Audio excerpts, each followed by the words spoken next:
We had a number of secrets. We knew, if you looked at the Venn diagram, some of our skills, and we're both very strong personalities, and there was a lot of crossover. But from very early on, we came up with some methods to deal with those potential conflicts. And it was a value that lived in Jellyfish right to the end, which is, well, not that it's ending, until my time. We'll get to that. To my exit. But it's all of us against the problem. Both of us against the problem. The issue you get sometimes is that you start off trying to resolve a problem, and then you fall into the trap that you want to be right. You want to resolve each other. You want, or resolve. It's got to be your way, and not dealing both of us against the problem. And then so if you take that mindset, and that worked really well for us. And we have things like compromise points. If we really were conflicted in the direction of travel, then we just who cares the most? Who has either some skills, knowledge, experience that is more appropriate to make that decision? And if I do say, okay, I'm going to compromise, I'll take a compromise token, that's yours. So next time, I'm in credit. So it can't be just one person always winning. And that became really successful, but that was the easy bit. The hard bit is when you do take your compromise token, you can never say I told you so.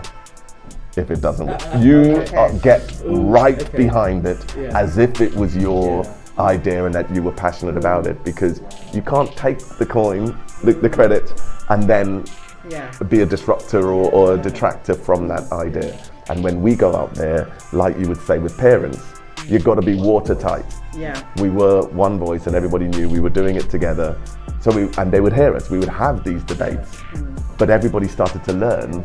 We were having the debate to get to the right solution, and then once we did come, we were a unit. And those type of methodologies started to bode well as things become really pressurized. Because when you have even the slightest crack, then water gets in that crack, and then when the deep freeze comes, what happens? It explodes. And those pressurized situations are those deep freezes.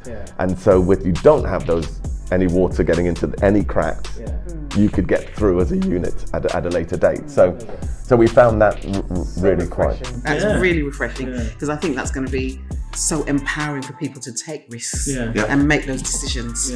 Absolutely. And we would, what do they say? There's no point in having a mind if you can't change it. There's no point. And we always said, that's another thing that we did.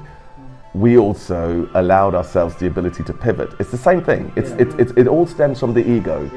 That if you make a decision, if you think that you're going to be judged, you have to see it through. But that's absolutely not the case. Always make current decisions. And you may have had a conversation that gave you new insight. There might be a new technology that does it differently. You might have a different team. Circumstances change all the time. So make current decisions always. That flexibility, it's I'm awesome. the king of pivots. Right. Doesn't always go down well, because I love to pivot. You've got to be current. What's happening? Yesterday's gone. You are here now. But I bet what doesn't change is that what you're crystal clear on is the outcome and the mission and the purpose and what we're trying to do. So if everybody's laser focused on that and they don't see that changing, there's less heat on pivoting on your direction of travel to get there. So that was another key.